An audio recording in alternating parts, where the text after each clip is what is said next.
And I think it is something that's puzzling all of us, is the push to the right and the level of anxiety and fear that it reflects. From Interfaith Alliance, this is State of Belief.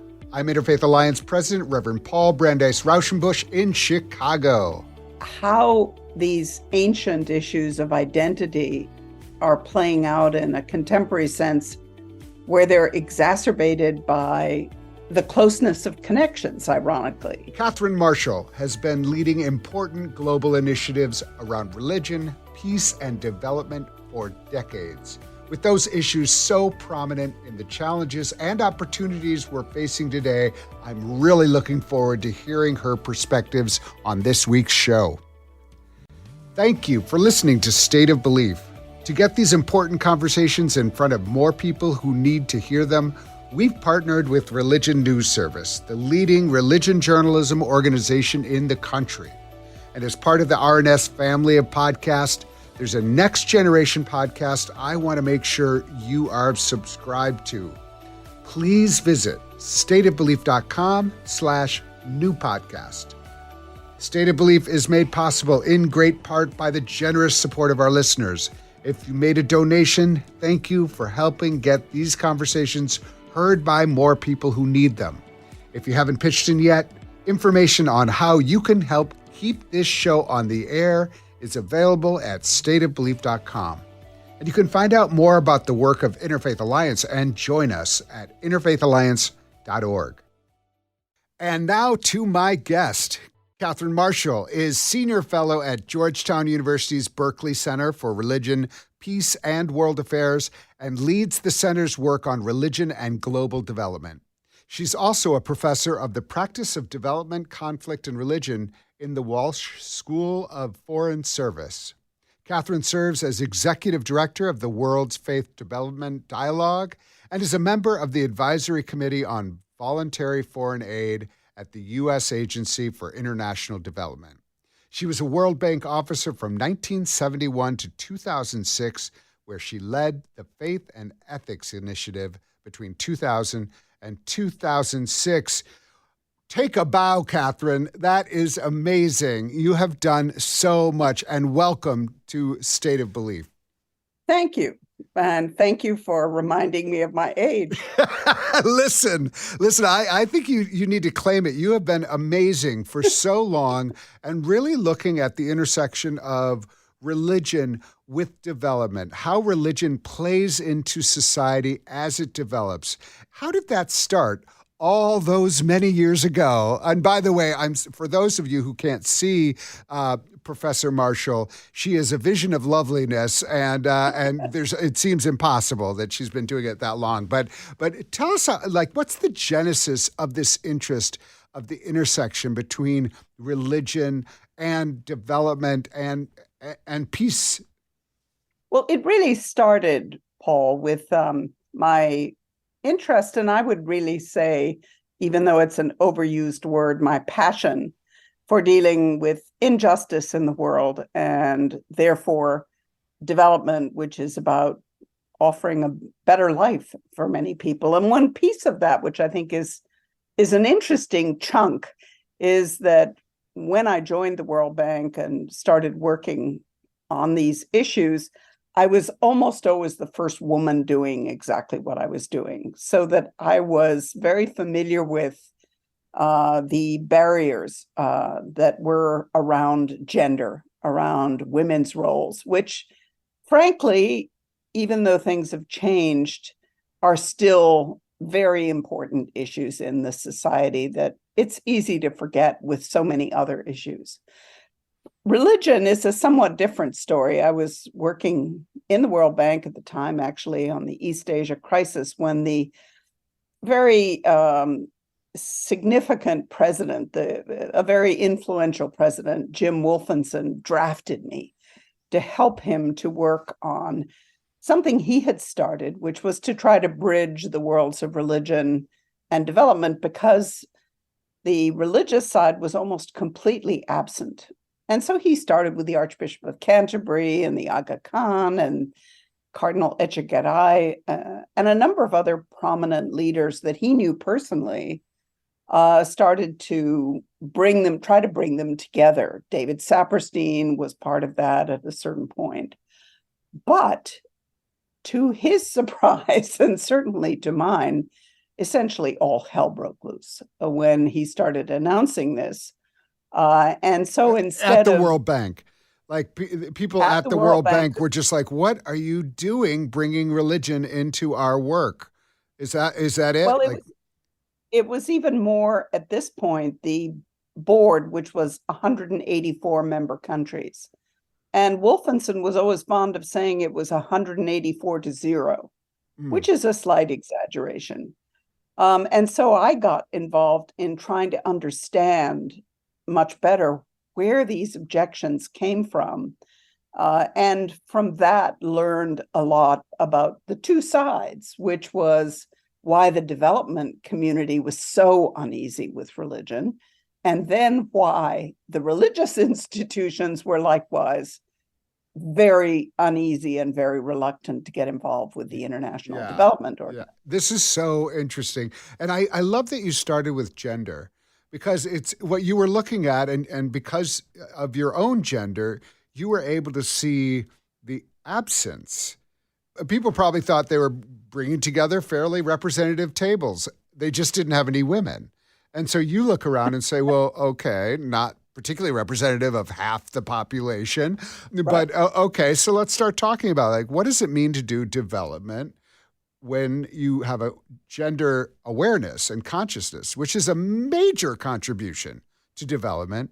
And then you do that work, and then you take another step about major influencers on the ground all around the world are religious communities who are already very concerned with how their people are doing, and yet they're not at all part of the conversation. And I just think that it's worth naming that you saw the people who were not part of the conversation at a very big, very powerful economic organization and brought them in, sometimes kicking and screaming on all sides. But actually, I think, is it fair to say that over the time that you were at the World Bank and to this date, there is more gender awareness and that there are more religious people participating in some way in the work of the World Bank? Absolutely. And particularly on the gender side, you won't find a development strategy paper or organization that doesn't basically mention that. And there's an interesting piece, which was that the research that was done that demonstrated the extraordinary benefits of girls' education that started to change the minds of some leading figures. But there's another dimension to this, which I found interesting in the two sort of efforts to broaden, to be more inclusive.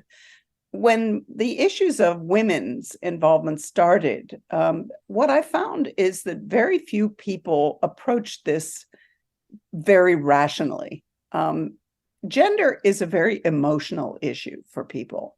And you can almost see the wheels turning. What about my mother, my girlfriend, and hopefully my daughter, because that's opened many people's minds.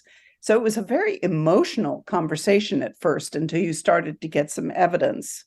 And you have the same issue with religion, that many people approach questions about what's religion got to do with it, with their emotions and with their personal stance, rather than with the evidence. So this question of what is the evidence is a recurring theme of, what do we really know? But the fact that the religious world is so unbelievably complex makes it even more difficult. And many people simply give up when they start to realize how many different perspectives there are. Yeah, it becomes extremely complicated. But I do think everyone has a personal experience about religion, therefore a stance around religion. And to let that dictate something like the World Bank or economic development around the world and not go to the facts about it. And I just remember, like, when you first started talking to me about this, and we've been friends for 20 years or so, and for instance, how healthcare is distributed in Africa. And that if you take the churches out of the equation, you're actually taking the healthcare system out of the equation. Talk to me a little bit about what is the reality on the ground around the world about the way religion does play out. And we certainly could spend a lot of time on the negative aspects, but there are some important aspects to mention that do coincide with the question of how do we make lives better around the world? Well, one of my sort of trite comments is that these questions involve everything from AIDS to zebras. In other words, there's not an issue that faces people with climate or peace or health or education or water or food, just to mention a few, that doesn't involve religious communities in one way or another. So it's an extraordinarily wide range of issues. In many ways, the easiest and the first one has been health, partly because health has been so important recently, of course, with the COVID era that we have just lived through. But interestingly, in many ways, it was the HIV/AIDS crisis that started to wake people up, both negatively and positively.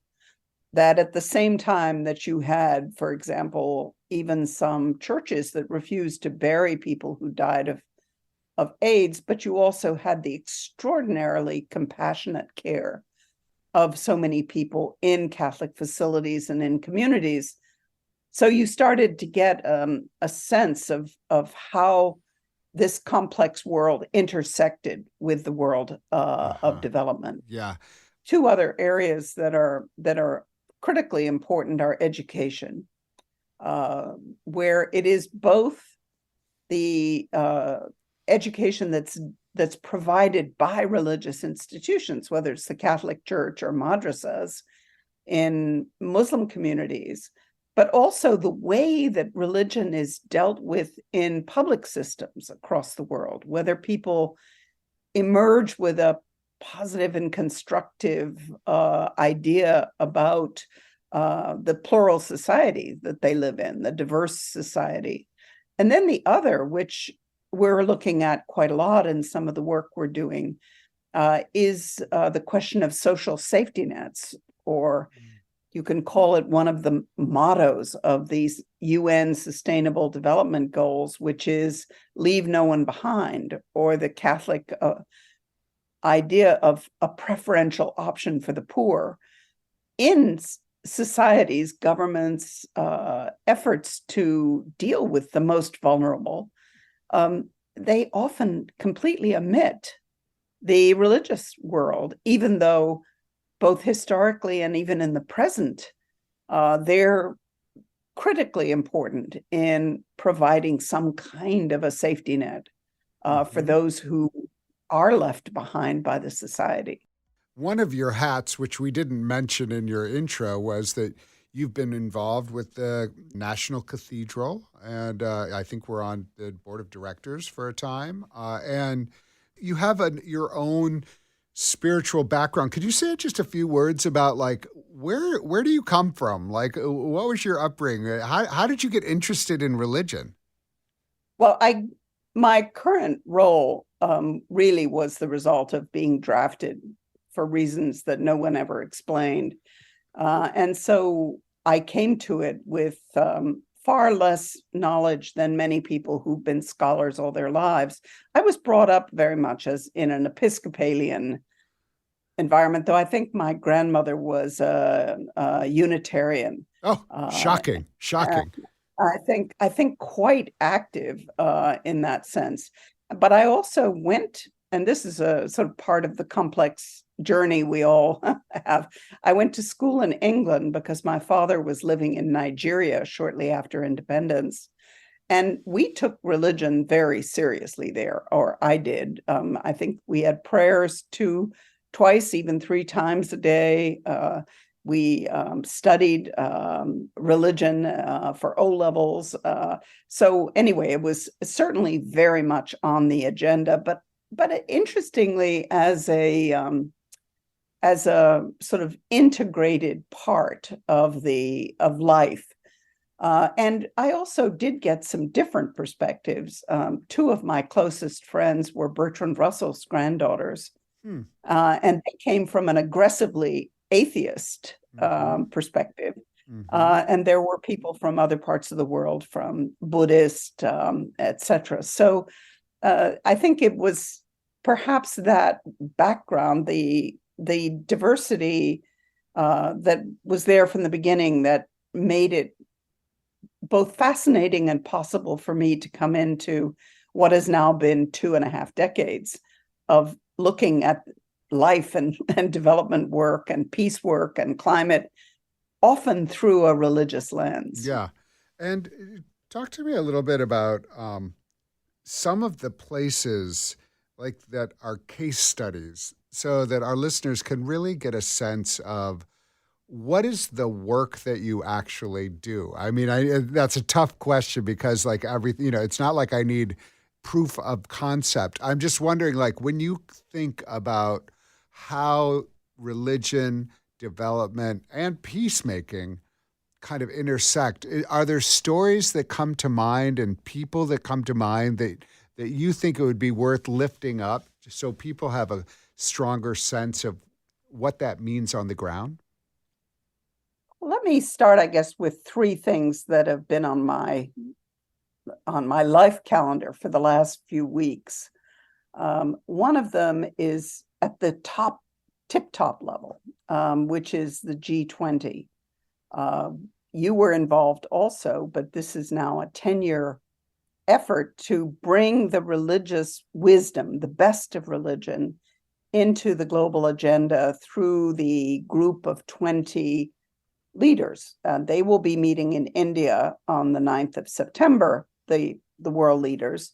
But just last week, I was in Brazil, because Brazil will be the host for the G20 for 2024. They take over on December 1st. So we were looking at what would be most interesting and relevant for 2024. And so clearly the Amazon and the rainforests and the roles that the interreligious, interfaith groups like Religions for Peace are playing is vital.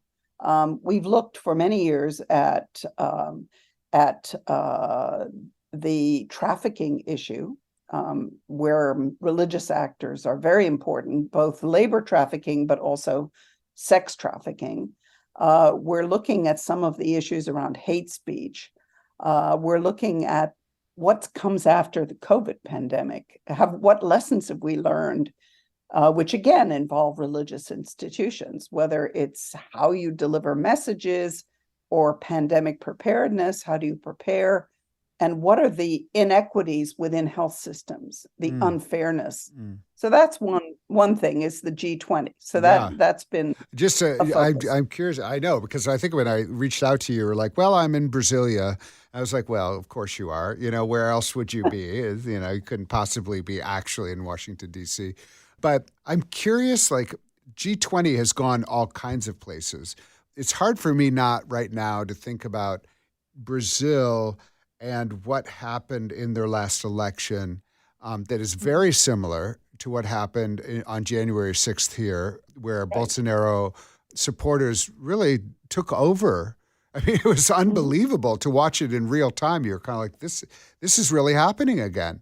How do local politics also affect this question of the G20 and religion? Because religion played into the Brazil politics as it does in this country. No, you're absolutely right. And I think one of the challenges is that the religious world is so complex, and we're trying to argue that the sort of essence of religion is concern for the most vulnerable. But of course, that wasn't the story, and isn't the story necessarily in the United States or in Brazil or in India or in any other. So I think we're trying always to see the positive, and to navigate sort of a clear premise, which is religion is part of the problem, but it's also part of the solution. Yeah, well, that's like the thesis. When I think about Interfaith Alliance's work on democracy, I really believe that religion has a great deal to offer democracy preservation and participation, and in so many different ways. But you also see religion being rallied in such a way, in particular traditions, in the Christian nationalist tradition, that is allowing it to make excuses for violence when it doesn't like, the results. So the problem and the solution, I 100% believe that. Right. There are plenty of negatives here. And I said that the majority, if not all of the country representatives at the World Bank were uneasy about religion. They saw religion as very political and basically divisive, but they also saw religious voices as being opposed to many of the changes in development, of which I think gender roles, issues around sexuality, the nature of families are among the most explosive issues, a third rail. And it's extraordinary to me that even the word family and the word gender, people leave them out within a United Nations system setting because they are seen as so divisive and so dangerous. We'll take another break now and be back with more of this conversation with Katherine Marshall. If you miss any part of today's program, you can hear full episodes of State of Belief anytime on our website at stateofbelief.com. You're listening to State of Belief, where religion and democracy meet.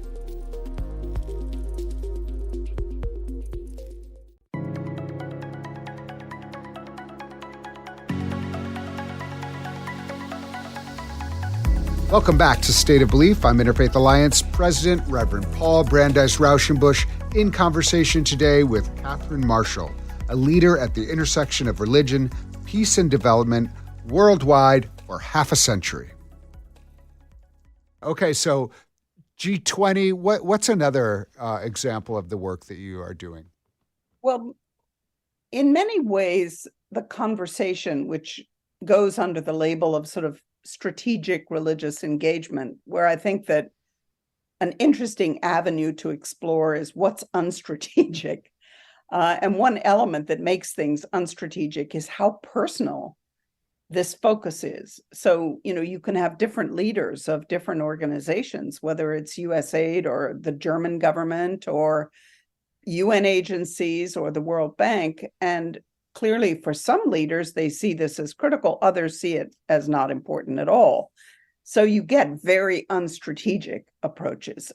But besides this sort of global setting, each country has a very different approach. And so a project that we're just starting that's supported by the Templeton Religion Trust took me to Sri Lanka and Ghana in the last few weeks. And we are also working in Senegal and the Philippines. But each of those countries are very different. The one thing that we found in common that was very interesting to me is that education is a very central issue. And it does include how young people, children, young adults learn about others and how they learn about what I think we all know from biology and everything else are the benefits of diversity and even of competition, and the complex role that history plays in education systems. So that is an issue that echoes right across the board. One that's a bit more complex, which I was referring to before, is the social safety net idea. And there, I think you see an interesting history through many, many centuries that charity was often seen as a religious duty, but more for the benefit of the giver than the receiver, because you always had the notion the poor shall always be with us. In other words, poverty was inevitable, was maybe even the fault of the person, but that the giver would benefit from giving it. So you have, in Washington, D.C., where I live, you have an extraordinary range of church-provided soup kitchens. And when you look at what was done during the COVID pandemic, it's really quite remarkable how so many religious communities mobilized to support people who couldn't go out and who railed against the moral outrage of inequities in vaccination and so forth. But in much of the discussion about social protection, the religious aspect is, I think, seen purely as a modern charity rather than as being part of the solution to how do you look at inequities in the world, the huge inequalities that the COVID pandemic, for example, made unmistakable. So I think that is, and that's a central issue in development analysis and strategy. And I think forcing a more robust discussion of what we do about that and the consequences is a priority for me. Let me ask you slightly, I don't know, it's not actually a controversial question, but it's a little bit so obvious it needs to be said. What is introducing money into the kind of ecosystem of religious diversity in a country do? Like, it seems like everybody would love to have more money to injected within their system of their tradition or their leadership or things like that. And I'm wondering if some of the reluctance of people in the World Bank was, okay, if we include religion into this, are we going to be engineering religion across the world? And maybe that's even a good thing. But I just am wondering how you've worked with money. The World Bank is a bank, and it gives money. And so how have you felt about navigating those questions? Well, they're definitely white water questions. What does that mean? Very Frothy. turbulent. Yeah, turbulent. Okay. Yeah. Very turbulent and very difficult ones. Interestingly, you say that the sort of ministers of finance or the plan or the development people would be uneasy about seeing large amounts of money going to religious institutions. And the religious institutions have a somewhat different perspective, which is there's all that money out there. How can we get our share? So that, I think, is an issue. But you see more a loaded word that you hear quite often, which is instrumentalization, which basically is the idea that people are just using religion without actually bringing the religious actors into the conversation. So you heard that a lot around the COVID pandemic, that yes, all of a sudden the WHO would be very enthusiastic about having, or the Faiths for Vaccines in the US would be very enthusiastic about having religious actors deliver messages that are the public health messages, but had to learn or had to appreciate that you couldn't just send out a note and say, do this. You had to involve people. I think, though, that the money issue is much broader. Again, I've just come back from Sri Lanka and Ghana. And one thing I was struck by there was an unease with NGOs, and that includes the religiously linked NGOs, that they seem to people there to have become more enamored with money rather than with sort of volunteer service, that they expect to be paid for what they're doing, which is not unreasonable. Most people want to be compensated for what they're, and have enough money to live on, at least at a reasonable level. But this sense that the NGO world or some of the religious world has become so focused on money that they expect to receive envelopes of cash even when they're a journalist at a press conference. And a lot of unease around that. And some nostalgia of the old guard for how wonderful things used to be when everybody just did it for love and for what they, of course, what that means is that it was elites that were doing it, Right. who could afford it. But there was far more unease around that issue than I'd expected, and a sense of the inequities and the injustices of the world. So it goes on in some places under the sort of decolonization term, Right. And the resentment that the people, drive around in fancy cars and travel without too much hassle and too much worry, as opposed to the people who are really doing the work on the ground and who have an extraordinary amount of knowledge. Right. So I want to switch gears and ask you, do you remember when we first met? Well, we first met at Princeton. We did not first meet at Princeton. So sorry. No, we first met in Barcelona when I had brought a group of Princeton students to the Parliament of the World's Religions, and we were doing a presentation, and this interesting woman was taking photo after photo after photo of our panel, and at the end of it, I say, "Oh, hi. My name's Paul. Why are you taking so many photos of us?"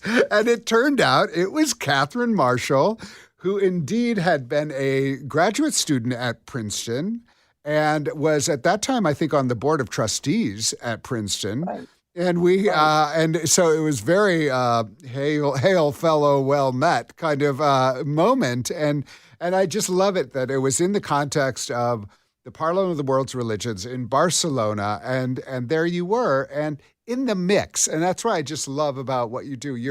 It's just your calendar must drive you like cuckoo, but you are someone who goes to a lot of conferences, including the Parliament of the World's Religions, which is, in Chicago. And what do you think is the benefit of going to big conferences like that? I mean, the G20 conference was not dissimilar. It wasn't exactly the same scope, but what do you think is the opportunities there? And what's a really good example of a kind of an international meeting that you were like, that was the really good use of my 4 days? I have to say I'm quite schizophrenic about that. That I think that there's been far too much emphasis on meetings that are really gatherings almost for the sake of gatherings. And of course, we all know that meeting people and hearing people and listening to people is very important. But sometimes when you go to meeting after meeting about peace and the conflicts don't seem to get resolved, I think it raises a lot of questions. In the interfaith gathering, the ones that I've found in a way most interesting are the community of Sant'Egidio, which has an annual, what they call a prayer for peace that moves to different places. It will be in Berlin this year in early September or mid-September.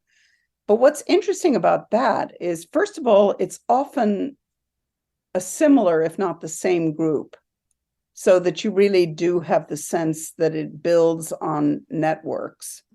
And secondly, you have a long series of associated gatherings, many of which you never quite know about, but which are really dealing with the conflict in South Sudan, or Bangladesh hosting the Rohingya, or some of the issues around Cote d'Ivoire, some issues around Latin America.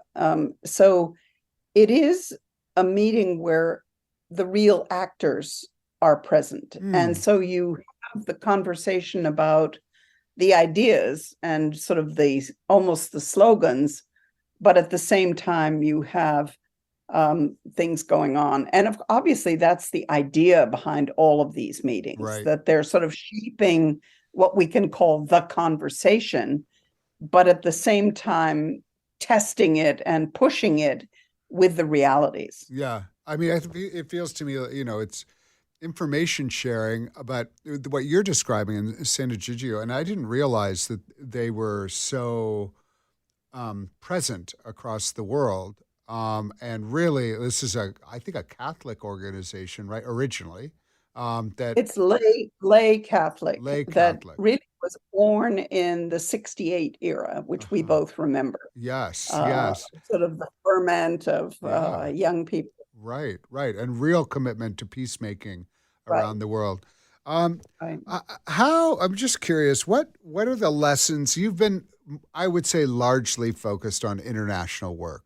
Is that fair to say? And Yes, so you're, yes. and I I'm president of a domestic organization. What lessons should I be learning from the work that you are doing? Because the United States, whatever we are different than South Sudan, obviously, but we have our own challenges. What are the things that I should be, as someone who leads a interfaith advocacy organization, what are some lessons I should be learning from all of the work that you've been doing and what you've been seeing around the world? Well, first, I would love to see you more involved in the international world because I think you have so much to offer from your experience, including some of these very critical issues around communication. I mean, Mm, how that is being transformed in the age of social media and the right. age of AI and all of these others. So we need you.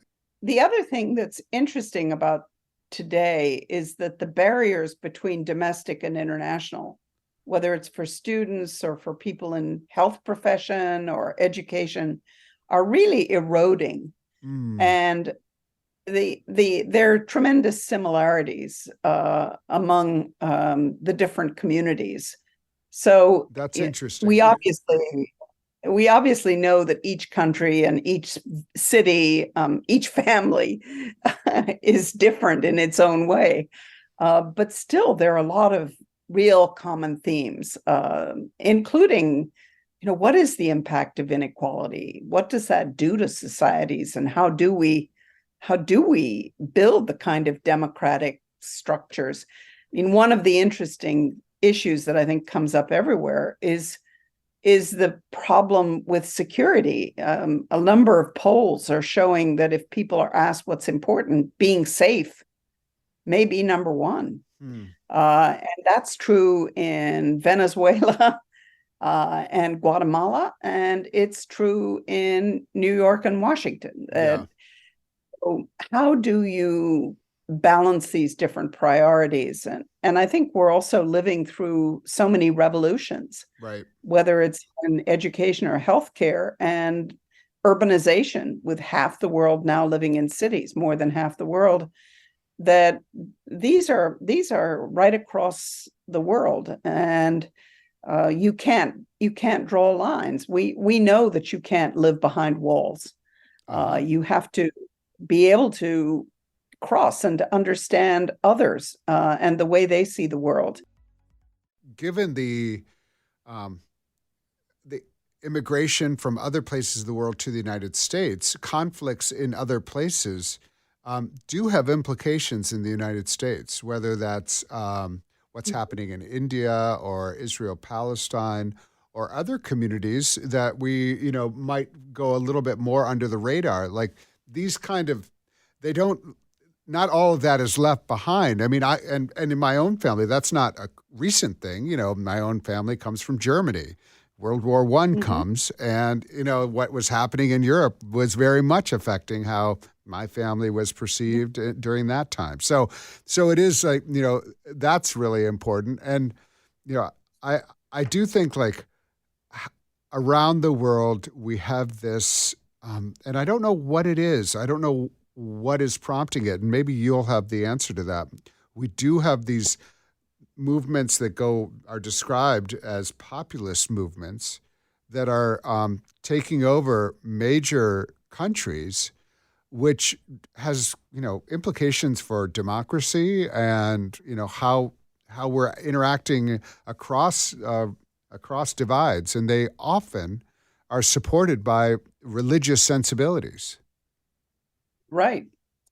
I mean, No, you're absolutely right. And I think it is something that's puzzling all of us, is the push to the right and um, the level of anxiety and fear that it reflects, and sort of how these ancient issues of identity are playing out in a contemporary sense, where they're exacerbated by the closeness of connections, ironically, that people can sort of know instantly. We know instantly what's happening in Hawaii, which is a long way away from where we are.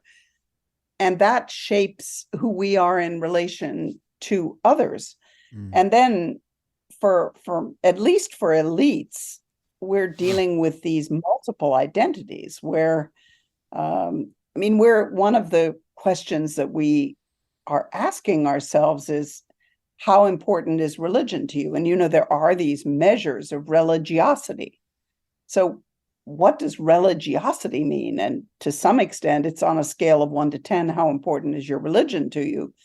But I think you also need to look at that in relation to your gender, in relation to your wealth, class issues, the ethnic side of it, your profession, how you organize your worldview, your what you take in, what issues do you focus on? All of those come into this complex picture.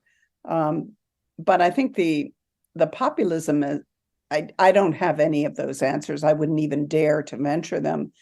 But clearly, this fear of being done better by somebody else, or missing out, or feeling unappreciated. I know at one point when we were looking at issues around the Muslim world, the concern that came out in so many polls was that people didn't feel respected. This issue of respect seemed to come at the top, and a lot of people use the word dignity now as a sort of common theme. It makes me a little bit uneasy because dignity comes a little too close to me to pride, but still this fundamental issue of dignity and respect and being listened to and being understood.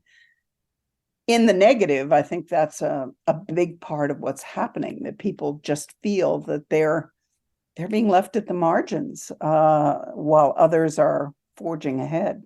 Yeah, well, and I think in the populist moment, it's like, in this country anyway, it can be white people who have some sense of like a culture, a nation built around their identity, which now feels like it's being built, or at least around a broadening sense of identity, right? And that, for some of us that's welcome and feels enriching and all of that, and for others that feels incredibly intimidating. And I think part of that is hopefully being able to explain why that's a good thing for every community. And I'm not sure that we're doing such a good job of explaining how that's true, but it certainly is true. You teach in the Foreign Service area of Georgetown. What's one thing that you want everybody who graduates from the Foreign Service school to really appreciate about the role of religion in the world?